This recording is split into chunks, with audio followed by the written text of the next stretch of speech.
तो दोस्तों आज मैं गाशियाकुटा एनीमे के एपिसोड 17, 18, 19 और 20 को एक साथ एक्सप्लेन करने जा रहा हूँ। तो चलिए बिना किसी देरी के अपनी आज की वीडियो को स्टार्ट करते हैं। 17th एपिसोड की शुरुआत ज़ांगा और जेबर की फाइट से होती है, जहां ज़ांगा को अपना पास्ट याद आता है। हम यहां जापान जैसे दिखने वाले एक शहर को देखते हैं, जहां एक काफी मशहूर क्लैन है और ज़ांगा उस क्लैन के हेड का बेटा है। अब यहां पॉसिबली अगला क्लैन का हेड जरूर ज़ांगा ही बनने वाला है, इसलिए उसे काफी ज्यादा मेहनत करनी पड़ती है। जहाँ वो एक अकेडमी भी ज्वाइन किया है, जिसे सेंट्रल हेल्थ गार्ड अकेडमी के नाम से बुलाया जाता है। यहाँ लोगों को फाइटिंग करना सिखाया जाता है और ट्रेडिशंस के बारे में भी बताया जाता है। इस अकेडमी के तौर तरीकों में ये भी शामिल है कि अपने साथियों पर भरोसा नहीं करना, उन्हें आपस में ही लड़वाया जाता है ताकि देखा जा सके कि कौन ज्यादा ताकतवर है। जो भी इनमें सबसे ज्यादा ताकतवर निकलता है, उसे यहाँ गोल्डन थ्रोन के ऊपर बिठा दिया जाता है। गोल्डन थ्रोन के ऊपर बैठने वाला इंसान इस शहर में मौजूद हर एक चीज को कंट्रोल करता है। और अब तक इस स्कूल का बेस्ट स्टूडेंट ज़ांगा ही है, जो कि अपनी मेहनत के चलते काफी ऊपर आ गया है। लेकिन तभी एक नए ट्रांसफर स्टूडेंट की एंट्री होती है, जो कि एक काफी टैलेंटेड लड़की होती है। उसे यहाँ फाइटिंग करने में काफी ज्यादा एक्सपीरियंस है और वो यहाँ ज़ांगा को पीछे छोड़ने लगती है। एक मॉक बैटल के दौरान वो यहाँ क्लास के सभी लोगों को हरा देती है, जिसमें ज़ांगा भी शामिल था। और इस वजह से ज़ांगा यहाँ बेस्ट स्टूडेंट से लोअर स्टूडेंट में आने लगा है। ज़ांगा उसके हारने के बाद से उस पर काफी ज्यादा गुस्सा होता है, क्योंकि इस गोल्डन थ्रोन को पाने के लिए उसने काफी ज्यादा मेहनत करी है और उसके पास यहाँ लड़ने का कोई टैलेंट नहीं है। ज़ांगा डिसाइड करता है कि वो अब और भी ज्यादा ट्रेनिंग करेगा ताकि वो उस गोल्डन थ्रोन को हासिल कर सके। लेकिन जितना ज्यादा वक्त गुजरता जाता है, वो ट्रांसफर स्टूडेंट उतना ही ज्यादा ताकतवर और पॉपुलर होता जाता है, जहाँ सब लोग अब ज़ांगा को छोड़ उसी को फॉलो करने लगे थे। और फिर वो दिन आ जाता है जहाँ इन लोगों को अपना अपना वेपन चूज करना था। ज़ांगा यहाँ मौजूद वेपन्स में से एक स्टिक को चूज करता है, क्योंकि वो उसे काफी एक्स्ट्रा ऑर्डिनरी लगती है। लेकिन तभी वो अपनी गलती रियलाइज करता है, जहाँ टीचर उसे बताते हैं कि वो स्टिक गलती से वेपन की लिस्ट में आ गई थी, यानी कि ये स्टिक कोई वेपन नहीं बल्कि मामूली एक डंडी है। और दूसरी तरफ वो नए ट्रांसफर स्टूडेंट को यहाँ एक कटाना मिल जाती है, जो कि काफी ज्यादा वीआईपी और अच्छा वेपन है। ज़ांगा फिर इस डंडी को लेकर एक कुएं में जा बैठता है, जहाँ वो काफी ज्यादा उदास होता है। जहाँ उससे मिलने के लिए इंजन और रियो आते हैं। उसका पास्ट में उन दोनों के साथ क्या कनेक्शन था ये तो हम नहीं जान पाते, पर दोनों ही यहाँ ज़ांगा को चेयर करते हैं, क्योंकि अब उसे कुएं में बैठे बैठे 2 दिन हो चुके थे। वो यहाँ ज़ांगा की काफी ज्यादा हिम्मत बढ़ाते हैं और फिर दोनों ही यहाँ से कुछ देर बाद चले जाते हैं। बताते हैं कि वो अगली मर्तबा उससे मिलने के लिए जरूर आएंगे। और इनकी वजह से ज़ांगा का कॉन्फिडेंस बढ़ता है, जहाँ वो कुएं से फाइनली बाहर निकलता है। जहाँ कुएं से बाहर निकलने पर वो डिसाइड करता है कि जिस बंदे के पास भी टैलेंट हो, वो उसे यहाँ हराकर साबित कर देगा कि टैलेंट का होना जरूरी नहीं बल्कि मेहनत करना जरूरी होता है। सीन फिर वापस प्रेजेंट टाइम में आता है, जहाँ जेबर ने ज़ांगा को पॉइजन कर दिया था और वो मरने ही वाला था। लेकिन वो हार नहीं मानता और वापस खड़ा होता है, जहाँ वो वापस से जेबर से फाइट करना शुरू करता है। लेकिन तभी हमें रिवील किया जाता है कि ये सब तो असल में ज़ांगा हेलुसिनेट कर रहा था। जहाँ सीन वापस रियलिटी में आता है और जेबर ज़ांगा को बताता है कि उसने उसे जो पॉइजन इंजेक्ट किया है, जो कि किसी को मारने के लिए नहीं बस हेलुसिनेट करवाने के लिए इस्तेमाल होता है। लेकिन उसका दर्द इतना ज्यादा इंटेंस होता है कि वो रियलिटी में वापस नहीं आ सकते। ज़ांगा हेलुसिनेट करता करता हंस रहा होता है, जहाँ वो हेलुसिनेट कर रहा था कि वो जेबर को फाइट में हरा रहा है। लेकिन जेबर ये देख काफी ज्यादा एक्साइटेड होने लगता है और उसके साथ हंसता रहता है। और फिर वो यहाँ खड़ा होता है और जेबर को उठाकर अपने साथ ले जाने लगता है। जहाँ सीन कट होता है और हम गोइटा को देख पाते हैं, जो कि दूसरे क्लियर्स की तलाश में एक ऐसी जगह पहुंच गई थी, जहाँ उसे एक बड़ा सा वाइटल इंस्ट्रूमेंट से बना बीस्ट का कोड नजर आता है, जिसे देख वो शॉक हो जाती है और 17th एपिसोड यही खत्म हो जाता है।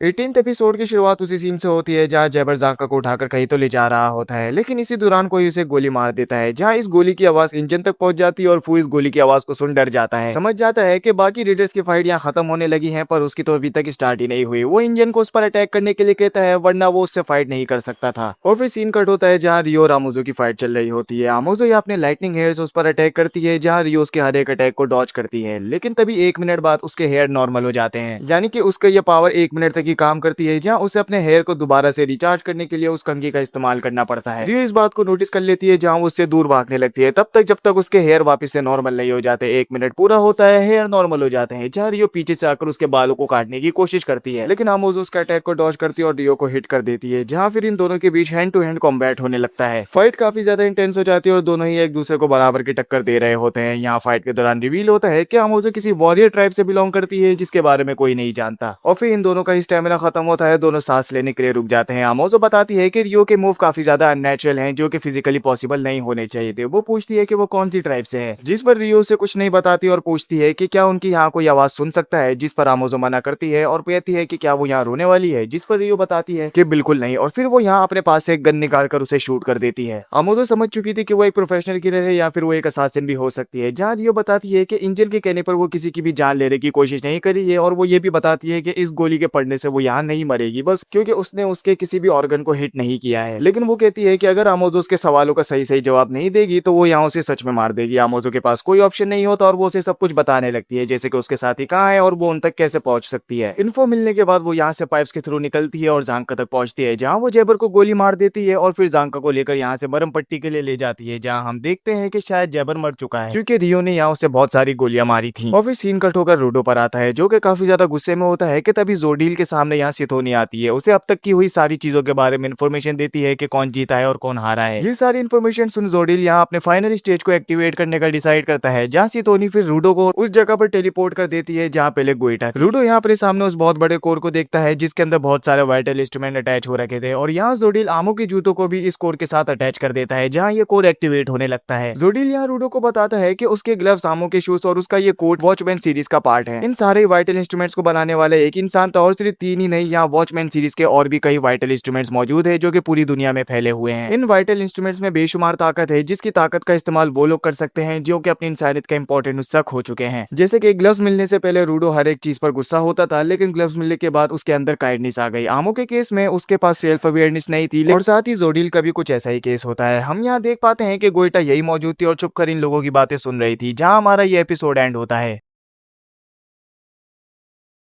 19th एपिसोड की शुरुआत होती है जहां हम जोडील का पास्ट देख पाते हैं। वो यहाँ अपने कोड की पावर का इस्तेमाल कर कुछ वाइटल इंस्ट्रूमेंट बनाता है। वो यहाँ एक्सपेरिमेंट कर रहा होता है, जानना चाहता है कि क्या वो किसी वाइटल इंस्ट्रूमेंट को वॉचमैन सीरीज का पार्ट बना सकता है, लेकिन उसका ये एक्सपेरिमेंट फेल हो जाता है। पर जो वाइटल इंस्ट्रूमेंट उसने बनाया था वो यहाँ ट्रैश बीस्ट के कोर में तब्दील हो जाता है और एक नया ट्रैश बीस्ट यहाँ क्रिएट हो जाता है। ये वही ट्रैश बीस्ट था जिससे रूडो और रियो ने पिछले 4th एपिसोड में फाइट करी थी। और फिर सीन वापस प्रेजेंट टाइम में आता है, जहाँ हमें वापस से वही बड़ा वाला कोर दिखाया जाता है। जोडील ने अपने कुछ वाइटल इंस्ट्रूमेंट इस कोर के साथ अटैच कर दिए थे, और यहाँ उसने आमो यानी कि वॉचमैन सीरीज के शूज भी अटैच कर दिए होते हैं, जहाँ सारे वाइटल इंस्ट्रूमेंट इस कोर के साथ कंबाइन होते हैं और कोर एक्टिवेट होता है। जहाँ जोडील रूडो को रिवील करता है कि वो इस वक्त अभी एक ट्रैश मॉन्स्टर के अंदर है, जो कि कोर के एक्टिवेट होने से अपनी नींद से जाग चुका है और वो यहाँ हमें सीधा स्फीयर ले जाने वाला है। ये बात सुन रूडो शॉक होता है और गोइटा ये सुन एक्साइटेड हो जाती है, जहाँ वो अपनी पोजीशन रिवील कर देती है और अपने वाइटल इंस्ट्रूमेंट को एक्टिवेट करती है, जो कि उसका काइजू वाला सूट होता है जो कि वो पहन रखी है। लेकिन इससे पहले ही पूरी जगह हिलने लगती है क्योंकि ट्रैश मॉन्स्टर अपनी नींद से जाग रहा होता है और वो यहाँ खड़ा हो जाता है, जहाँ सब कुछ रोटेट करता है और गोइटा नीचे गिरकर बेहोश हो जाती है। और फिर सीन कट होता है जहाँ हम इंजन को देख पाते हैं, पूरी जगह हिल रही होती है और इंजन ये देख फू से पूछता है कि आखिर यहाँ क्या चल रहा है, जहाँ फू से बता देता है कि वो लोग एक ट्रैश मॉन्स्टर के अंदर हैं। ये सुन इंजन काफी ज्यादा शॉक होता है और यहाँ से फटाफट भागकर अपने दोस्तों की तलाश शुरू करता है। और फिर हमें 5 मिनट पहले का सीन दिखाया जाता है, जहाँ हम डियर और ब्रो को देख पाते हैं और बुंडस उन्हें रिवील करता है कि वो एक ट्रैश मॉन्स्टर के अंदर, जो कि यहाँ से हम सबको स्फीयर ले जाने वाला है। ये सुन दोनों ही शॉक होते हैं और अपने वाइटल इंस्ट्रूमेंट को एक्टिवेट कर यहाँ से जल्द निकलने का डिसाइड करते हैं। डियर का वाइटल इंस्ट्रूमेंट एक निप्पल है और यहाँ ब्रो का वाइटल इंस्ट्रूमेंट एक रुमाल है, जहाँ ब्रो अपने रुमाल से डियर को उठाकर एक दीवार पर फेंक कर मारता है, जहाँ बुंडेस देख समझता है कि डियर के पास इतनी ताकत है कि वो एक ही पंच में दीवार को तोड़ देगा, लेकिन ऐसा नहीं होता। जहाँ वो दीवार पर एक हल्का सा पंच मारता है और दीवार को इससे कोई फर्क नहीं पड़ता। बुंडेस ये देख कहता है कि ये बच्चा तो काफी ज्यादा क्यूट है, लेकिन तभी ब्रो उसे अपने वाइटल इंस्ट्रूमेंट से पकड़ लेता है और कहता है कि उसे डियर को अंडर एस्टिमेट नहीं करना चाहिए, क्योंकि उसका वाइटल इंस्ट्रूमेंट यहाँ डैमेज को एब्जॉर्ब करता है और उसकी ताकत को हर एक पंच के साथ बढ़ा देता है। और तभी बुंडेस देखता है कि दीवार में धीरे धीरे क्रैक्स आने लगे हैं और यहाँ डियर फाइनली उस दीवार को तोड़ देता है, जहाँ ये एपिसोड एंड होता है।